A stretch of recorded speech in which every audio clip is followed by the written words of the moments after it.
Hi everyone. आज हम लोग पढ़ने जा रहे हैं ज्योमेट्रिकल आइसोमेरिज्म। तो ज्योमेट्रिकल आइसोमेरिज्म के मैं सारे कॉन्सेप्ट आपको बताऊंगी, उससे रिलेटेड सारे क्वेश्चंस भी करवाऊंगी। ये topic exam point of view से बहुत ही ज़्यादा इंपॉर्टेंट है और हर साल इस टॉपिक से एक नया क्वेश्चन तो ज़रूर आता है। सबसे पहले ये देख लेते हैं कि ज्योमेट्रिकल आइसोमेरिज्म होता क्या है। मान लीजिए हमारे पास दो कंपाउंड हैं, इन दोनों कंपाउंड का IUPAC नेम सेम है, मॉलिक्यूलर फॉर्मूला सेम है, लेकिन अगर इन दोनों की ज्योमेट्री डिफरेंट है तो ये दोनों ज्योमेट्रिकल आइसोमेरिज्म शो करेंगे।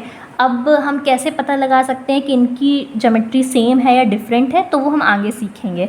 अब जान लेते हैं ये होता किस वजह से है। मान लीजिए अगर C डबल बॉन्ड C है या फिर C डबल बॉन्ड N है, तो इसमें जो रिस्ट्रिक्टेड रोटेशन आ जाता है, उस वजह से कंपाउंड ज्योमेट्रिकल आइसोमेरिज्म दिखाता है। तो अब कौन कौन से कंपाउंड ज्योमेट्रिकल आइसोमेरिज्म दिखाएंगे ये जान लेते हैं। फॉर एग्जांपल यहाँ पे मैंने एक कंपाउंड लिया है C डबल बॉन्ड C, ठीक है, और इससे ये ग्रुप्स जुड़े हुए हैं, अलग अलग 4 ग्रुप्स।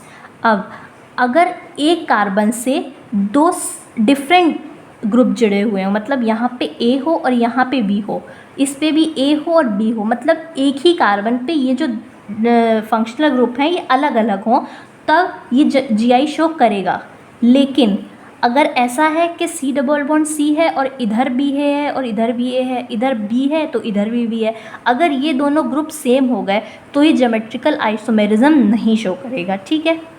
अब बहुत सारे अलग अलग टाइप के ज्योमेट्रिकल आइसोमेरिज्म होते हैं।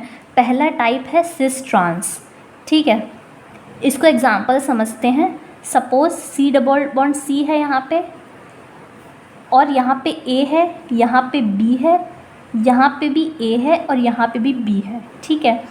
अब अगर same group side by side हों तो ये सिस होगा, ठीक है। लेकिन अगर यही दो सेम ग्रुप अपोजिट में हो, लाइक यहाँ A और यहाँ A, इधर पे B और इधर पे B, तो इस ज्योमेट्री को हम बोलते हैं ट्रांस। अब नेक्स्ट आता है Z और E। इसको भी अब एग्जांपल समझते हैं। सपोज़ यहाँ मैंने एक कंपाउंड लिया है,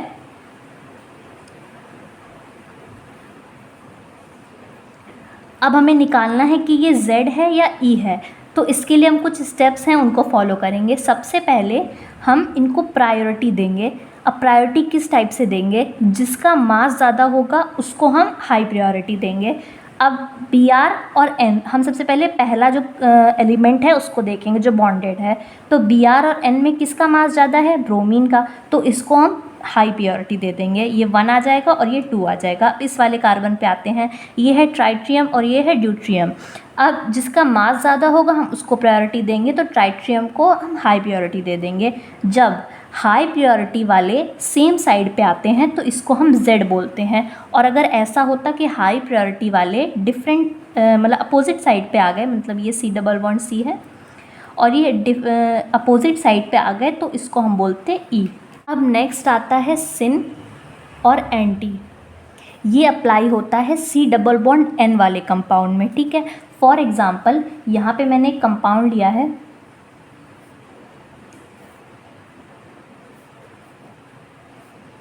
ठीक है।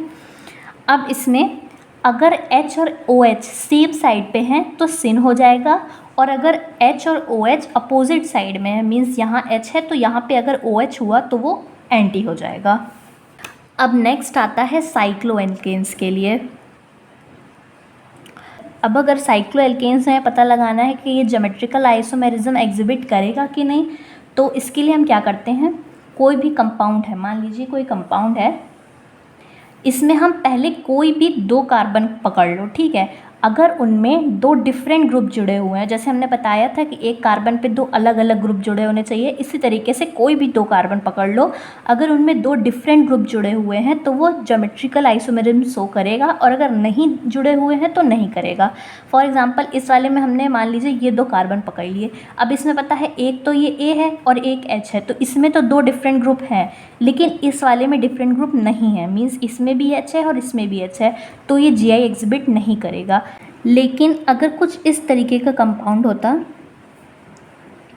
और इसमें बताना होता कि ये GI एग्जिबिट करेगा कि नहीं, तो ये करेगा। क्यों करेगा, क्योंकि ये एक ग्रुप लगा है इस कार्बन पे और एक H लगा होगा, और एक और कार्बन देखेंगे तो इस पे एक ग्रुप A है और एक H होगा, मीन्स एक ही कार्बन पे अलग अलग ग्रुप लगे हुए हैं, तो ये GI एग्जिबिट करेगा।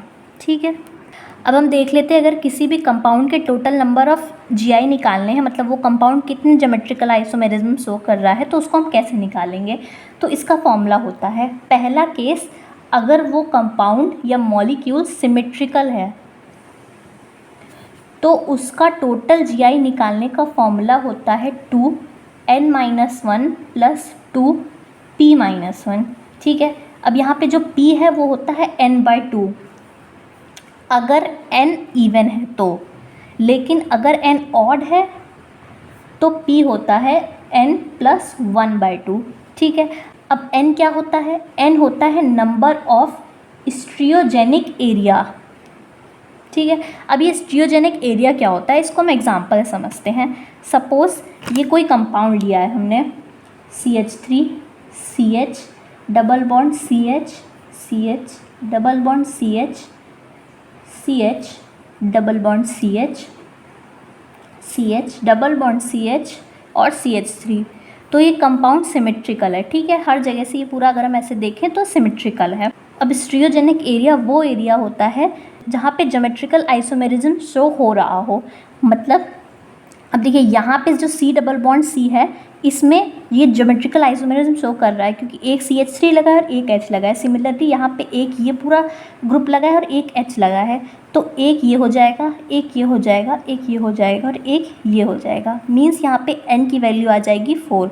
तो अगर हम n की वैल्यू 4 रखते हैं यहाँ पे तो हमें टोटल GI पता लग सकते हैं। अब दूसरा केस है, अगर मॉलिक्यूल अनसिमेट्रिकल हुआ तो टोटल GI आ जाएगा 2 की पावर n, जहाँ पे n क्या है, नंबर ऑफ स्टीरियोजेनिक एरिया।